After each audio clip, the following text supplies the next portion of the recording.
2 दिन बाद सोनल की शादी थी, पर वो अपने शादी को लेकर बहुत घबराई हुई थी। भाभी, मुझे तो बहुत घबराहट हो रही है। मैं शादी के बाद सब कुछ कैसे संभाल पाऊंगी? आपने तो यहाँ आकर सब कुछ मैनेज कर लिया है। सोनल, ऐसी कोई बात नहीं है। तुम भी अपने ससुराल में सब कुछ बहुत अच्छे से संभाल लोगी। मैं ये बात अच्छे से जानती हूँ। और फिर मैंने भी ये सब कुछ मैनेज किया क्योंकि यहाँ पर तुम सब बहुत अच्छे हो। सबने मुझे बहुत सपोर्ट किया है। और जहाँ तक मैं जानती हूँ, तुम्हारे ससुराल में भी सब अच्छे ही होंगे। और समीर जी का नेचर तो बहुत ही अच्छा है। तुम भी सबके दिल में अपने लिए जगह ज़रूर बना लोगी। थैंक यू भाभी, थैंक यू सो मच। मेरी गुड़िया रानी कितनी जल्दी बड़ी हो गई, जैसे कल की ही बात हो। आंगन में इधर उधर खेलती, दौड़ती भागती हुई, कभी इधर छुप जाती तो कभी उधर छुप जाती। मेरी बच्ची कब बड़ी हो गई पता ही नहीं चला। कल मेरी बच्ची अपने ससुराल चली जाएगी।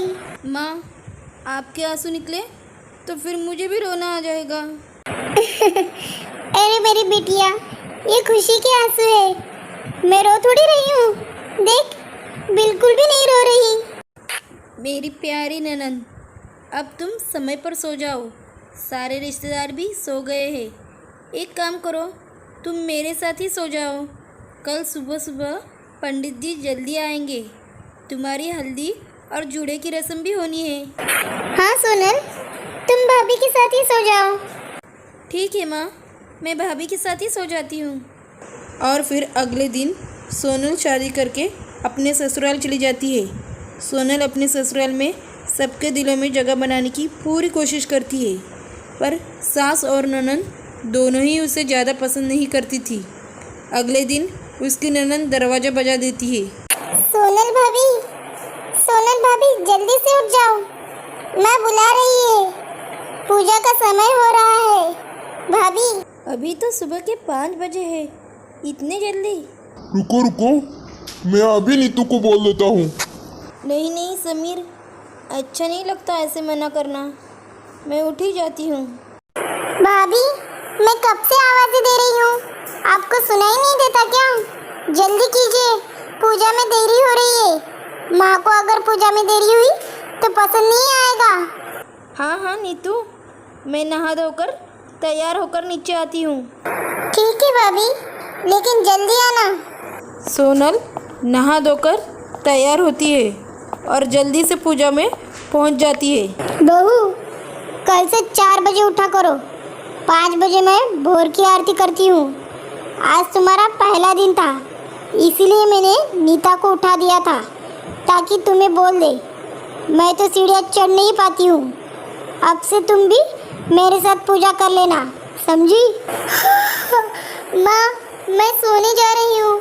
अब तो भाभी भी उठकर आ गई है। हाँ हाँ, तू जा सोने, मैंने तुम्हें नींद से उठा दिया। मेरी बच्ची, तुझे कॉलेज भी तो जाना होता है। जा जाकर तू आराम से सो जा, फिर मैं तुम्हें 8 बजे उठा दूंगी। सोनल अपने सास के साथ पूजा करती है। नाश्ते में उसकी सास उसे समोसे बनाने कहती है। सोनल बहुत अच्छा खाना बनाती थी। उसने अपनी माँ और भाभी से बहुत सारे डिशेस बनाना सीखा था। बहू, समोसे में थोड़ी मिर्च ज़्यादा हो गई और थोड़े तले भी नहीं है, थोड़े कच्चे रह गए। थोड़ा धीमी आंच पर तलती तो और कुरकुरीत होते। खैर, अब तो धीरे धीरे तुम इस घर के रहन सहन और खान पान को समझ ही जाओगी। मम्मी, मैं लेट हो रही हूँ, मैं कॉलेज जाती हूँ। ठीक है बेटा, टाइम पे घर आ जाना। मम्मी, आप भूल गई हो शायद, आज मेरे फ्रेंड का बर्थडे है। मुझे आने में थोड़ा लेट हो जाएगा। अच्छा, ठीक है, मैं तो भूल ही गई थी। तो फिर मुझे कॉल करके बता देना। नीतू कॉलेज चली जाती है और सोनल रसोई का काम पूरा कर कर कमरे में आ जाती है। सोनल, मैं जानता हूँ समोसे बिल्कुल ठीक बने थे। तुम्हें किसी को भी कुछ भी प्रूव करने की ज़रूरत नहीं है। माँ और नीतू धीरे धीरे तुम्हारे साथ एडजस्ट कर पाएंगे। मैं जानता हूँ उनके नेचर को। कोई बात नहीं समीर, मैं भी तो धीरे धीरे सबके नेचर को जानूंगी ना। मैं पूरी कोशिश करूंगी कि धीरे धीरे मैं सबको समझने लगूं और सब मुझे समझने लगे। पर सोनल जितनी भी कोशिश करती उसका उसके सास और ननद पर कोई असर नहीं हुआ।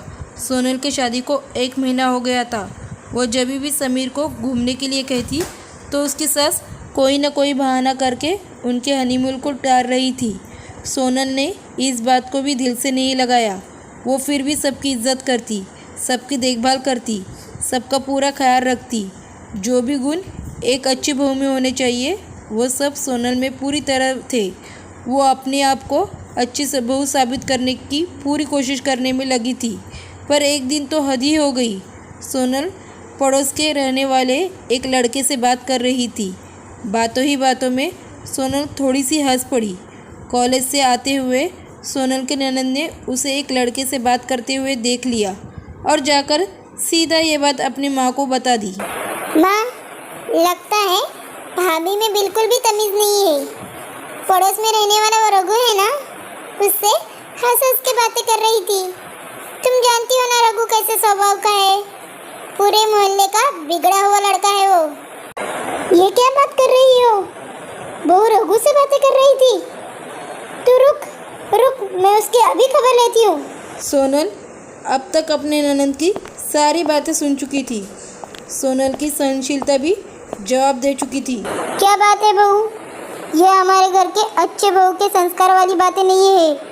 तुम किसी गैर मर्द के साथ हंस हंस के बातें कर रही हो। पता है मोहल्ले में कितनी बदनामी हो जाएगी। कुछ तो समझा करो। तुम इस घर की नई नवेली दुल्हन हो। बस माँ जी बस, बहुत हुआ आप दोनों का। आप मेरा बहुत अपमान कर चुके हो। अरे वो पड़ोस में रहने वाला रघु, मैंने उससे बात क्या कर ली, आप तो मेरे ऊपर लांछन लगाने लगी हो। आपको पता है क्या रघु कौन है? वो मेरा बचपन में स्कूल में पढ़ता था। वो मेरे सहेली का बॉयफ्रेंड है, मेरी बेस्ट फ्रेंड सीमा का। वो तो हम बचपन की किसी बात पर हंस पड़े थे। खैर मैं आप दोनों को सफाई क्यों दे रही हूँ? मुझे यहाँ रहना ही नहीं है। मैं अपने मम्मी के घर जा रही हूँ।